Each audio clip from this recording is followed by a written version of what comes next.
ये कहानी एक टूनी नाम की चिड़िया की है जो एक बहुत ही गरीब परिवार में जन्मी थी और दुख दर्द उसकी किस्मत का हिस्सा थे।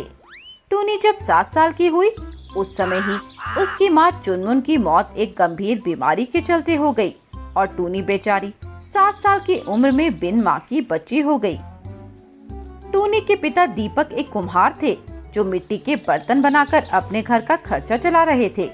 मिट्टी के बर्तन बेचने के लिए उन्हें दूसरे जंगल जाना पड़ता था, जिस कारण टूनी के कंधों पर जिम्मेदारी का बोझ बहुत जल्दी आ गया। टूनी स्कूल जाने से पहले अपने और अपने पिता के लिए खाना बनाकर जाती और जब स्कूल से आती तो फिर घर के कामों में लग जाती। अब टूनी को इस सब की आदत हो गई थी। वह पढ़ाई के साथ अपने घर के कामों को भी संभालती। एक दिन जब दीपक काम से वापस आया तो उसने देखा कि रसोई में बहुत धुआं निकल रहा है, इसीलिए वह दौड़कर रसोई की तरफ गया। अरे टूनी बेटी, क्या हुआ? ये इतना इतना धुआं कैसे?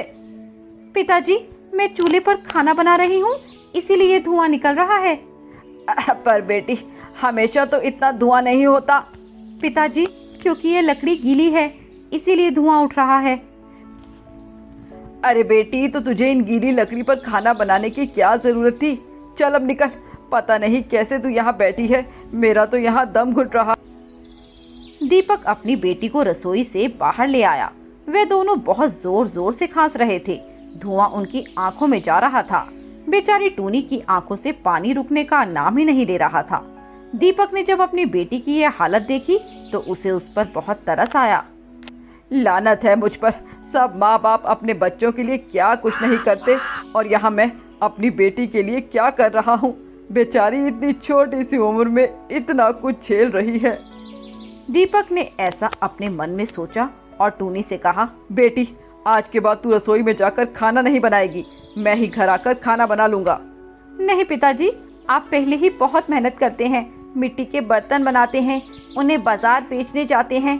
नहीं नहीं, आपको खाना बनाने की कोई जरूरत नहीं है। पर बेटी।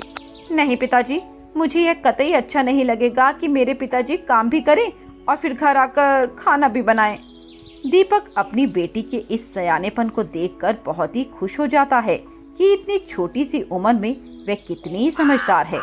टूनी समझदार होने के साथ साथ पढ़ाई लिखाई में भी बहुत अव्वल थी। वह हमेशा अपनी क्लास में फर्स्ट आती थी। पिताजी, ये देखो, मैं इस बार भी फर्स्ट आई हूँ। अरे वाह, शाबाश मेरी बेटी। बेटी, बस तू ऐसे ही मन लगाकर पढ़ती रह, फिर देखना एक दिन तू अपनी माँ का डॉक्टर बनने का सपना जरूर पूरा करेगी।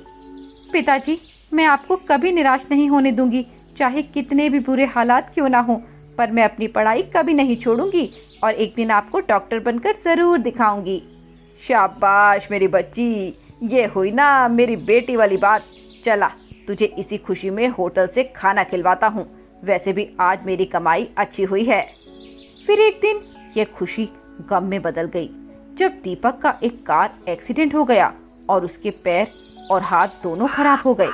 टूनी का तो जैसे इन सब से मनोबल ही टूट गया। पिताजी, ये सब कैसे हो गया पिताजी? पता नहीं बेटा, मैं तो हमेशा की तरह अपने बर्तन जंगल ले जा रहा था, पर पता नहीं कहां से एक कार तेज रफ्तार से आई और उससे मेरा एक्सीडेंट हो गया।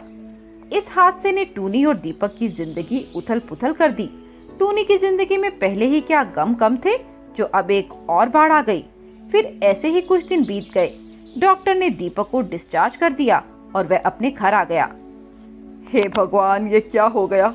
मैं तो एकदम बेकार हो गया। मेरे ना हाथ काम करते हैं ना पैर। ऐसे तो मैं अपनी बेटी के ऊपर बोझ बन जाऊंगा। उस पर पहले ही बहुत जिम्मेदारियां हैं, अब मैं उस पर बोझ नहीं बन सकता। दीपक यह सोचते सोचते बहुत दुखी हो रहा था। टूनी अपने पिता की ये सब बातें सुन रही थी। तभी वह अपने पिता के पास आई और उनसे कहने लगी, पिताजी, आप चिंता मत कीजिए, सब ठीक हो जाएगा और आप मेरे ऊपर बोझ नहीं है पिताजी, आप मेरे पिता हैं। ऐसे ही समय बीतता गया।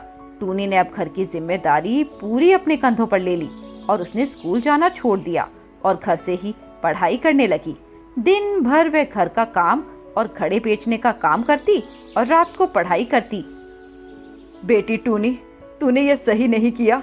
तूने क्यों स्कूल से अपना नाम कटवा दिया बेटी? पिताजी तो मैं क्या करती, मुझे मजबूरन ये काम करना पड़ा। पर पिताजी आप चिंता मत कीजिए, मैं आपका और माँ का सपना जरूर पूरा करूंगी और एक दिन डॉक्टर जरूर बनूंगी। बेटी बस तू इस चक्कर में अपना सपना मत भूल जाना। नहीं पिताजी, मैं अपने सपने को किसी भी कीमत पर कुछ नहीं होने दूंगी। मैं एक दिन डॉक्टर जरूर बनूंगी, आप देखिएगा। ऐसे ही समय बीतता गया। टूनी ने अपनी जिम्मेदारी बखूबी निभाई। अब वह 18 साल की हो गई थी। आज से उसकी नीट की परीक्षा थी और उसने दिन रात खूब पढ़ाई की थी। बेटी तूने तैयारी तो अच्छे से की है ना? हाँ पिताजी, मैंने दिन रात मेहनत की है। बस बेटा तू अच्छे से अपना पेपर देना, मेरा आशीर्वाद तेरे साथ है। वैसे तेरा एग्जाम सेंटर कहाँ है? पापा, वो तो रामपुर के जंगल के एक स्कूल में है। टूनी, रामपुर जंगल तो बहुत दूर है बेटी, और वहाँ कोई वाहन भी नहीं जाता। हाँ पिताजी, आपने सही कहा, इसीलिए तो मैं जल्दी जा रही हूँ। टूनी घर से निकलकर अपने स्कूल के लिए जाती है, पर रास्ते में उसे कोई भी गाड़ी नहीं मिलती। बेचारी टूनी को उड़ते हुए उस जंगल जाना पड़ता है, पर रास्ते में उसे कुछ आवारा पक्षी मिलते हैं जो उसे छेड़खानी करने लगते हैं। अरे मेरे चमक चलो, इधर तो आ। टूनी वहाँ से जाने लगती है। तूने सुना नहीं बॉस ने क्या कहा? देखो, मैं तुम्हारे मुंह नहीं लगना चाहती। आज मेरा पेपर है और मुझे स्कूल के लिए देर हो रही है, इसलिए मुझे जाने दो। ऐसे नहीं, पहले तुम कालू बॉस का हुक्म पूरा करो, तभी मैं तुम्हें जाने दूंगा। टूनी उन सभी के बीच में बहुत घबरा जाती है और ऊपर से पेपर का टाइम भी हुआ जा रहा था। टूनी वहाँ से निकलने की बहुत कोशिश करती है, पर वह पक्षी उसे जाने नहीं देते। तभी एक कबूतर आकर टूनी की मदद करता है और उन सभी पक्षियों को खूब मारता है। अब उसका नीट का पेपर स्कूल देने जाती है। पूरी मेहनत और लगन से वह अपना पेपर देती है। आपका बहुत बहुत शुक्रिया। अगर आज आप नहीं होते तो पता नहीं क्या हो जाता। अरे ये तो मेरा फर्ज था। आप नहीं जानते, आज अगर मैं अपना पेपर नहीं दे पाती तो मेरे पिताजी का सपना टूट जाता। इसी सपने के लिए तो वे आज तक जिंदा हैं। इसके बाद टूनी अपने घर आती है और खाना बनाकर अपने पिताजी को खिलाती है। ऐसे ही कुछ महीने बीत गए और नीट का रिजल्ट आया। टूनी ने परीक्षा में टॉप किया था। उसके पिता अब बहुत खुश थे। अब टूनी अपनी मेहनत और लगन के बल से एक सफल डॉक्टर बन गई थी और जिले के सबसे बड़े अस्पताल में काम करने लगी। दीपक ने जब अपनी बेटी को डॉक्टर के कपड़ों में देखा तो उसकी खुशी का तो कोई ठिकाना ही नहीं रहा। टूनी, आज अगर तेरी माँ जिंदा होती तो कितनी खुश होती। उसका जो सपना था वह आज तूने पूरा कर दिया मेरी बच्ची।